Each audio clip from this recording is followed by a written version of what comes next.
Well, hello again, everybody. I decided while the Trident was still on the bike lift and I was showing it a little bit of love, much needed love, I know, that I'd also look at the centre stand situation because I fitted that centre stand about 40 years ago or more, probably near 45 even.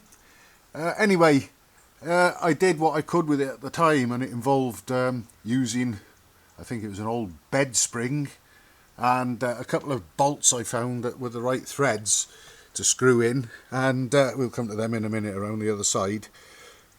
But the spring was rather weak. Now it doesn't actually go up with a slam because I've done the nuts and the bolts up just slightly on the tight side, because that's basically how I like my stands to be personally, but that's all. If I just slacked them off a bit and did the lock nuts up against them when they were slackened off, the bolts, this would spring up and probably finish with a bang if I didn't have that rubber sort of fastened on there. Anyway, basically what was happening, the centre stand, although the bike didn't really wobble when it was on the centre stand, the spring felt a bit weak, and also I could grab hold of a leg of the centre stand and sort of rock the centre stand from side to side a little bit. That was because of these bolts that I used, and basically I thought that they were going to be quite worn, so I ordered new nuts and bolts and spring and even tab washers for the little lock nuts, and when the new bolts arrived I was a bit concerned that they might not fit, because although they were obviously the same thread size and length and everything, the unthreaded portion was of considerably greater diameter than it is on these two bolts, and I thought that maybe the new bolts weren't going to fit through the holes in the frame, but it turned out that whatever these bolts are, these are the wrong ones, and the unthreaded portions are not of a great enough diameter, so that is why I was able to sort of get hold of the stand and sort of shake it from side to side, if you like. So anyway, I'm going to try and throw some light on this. Oops. I put the stand down, and you can see it's got a nice shiny new spring on there. It took quite a little bit of shouting and swearing to get this lot on. I'm going to try and describe how I did it. Basically, I hooked the spring onto the frame first, and then offered the stand up to the other end of the spring and hooked the stand onto that end of the spring, and then obviously that's when all the heaving and grunting and shouting had to start. But what I did, obviously I had the stand sort of in the raised position, and I was able to get a piece of wood, this one in fact, and sort of stick it between this sort of bridging piece here on the stand and the rear frame tube, and sort of lever it close into position. I found that with the spring being offset, if you look you can see that the spring is right over to the left side, that obviously it was more difficult to manipulate the left side of the stand than the right. So what I did, I managed to pull the right side of the stand and get the hole in line with the hole in the frame, and then I used this smaller diameter M8 bolt just to push in through, just to sort of hold it there while allowing me to sort of wiggle the other side. And it did take a lot of heaving and a lot of swearing. Look at the filth in there. I'm going to get that cleaned out as well, actually. And eventually I was able to get the correct bolt in that side. Once I'd done that, I could get hold of this side, get the M8 bolt out and put the correct size bolt in this side, and then we were in business. I screwed them in, got the lock nuts on, got the tab washers on and everything, job done.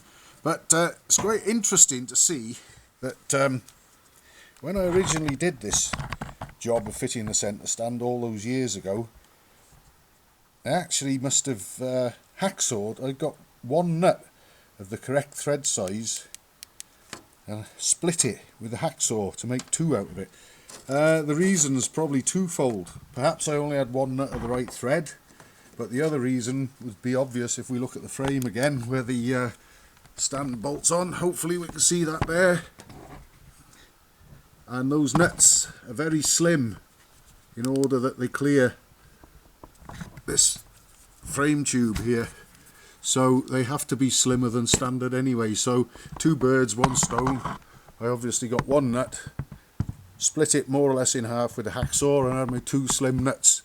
But I've got peace of mind now that I've got a new centre stand spring fitted, working on new correctly shouldered bolts with new lock nuts and new tab washers. So again, it's not really something that anyone would notice if they looked at the bike parked up, and if they look too closely, obviously it's very dirty and filthy under there still. I'm going to deal with that.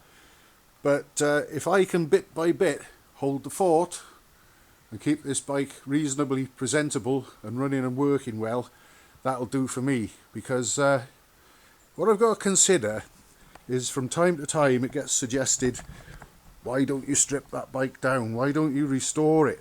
Well, the simple answer is, it's all complete and working pretty well. Everything works more or less as it should.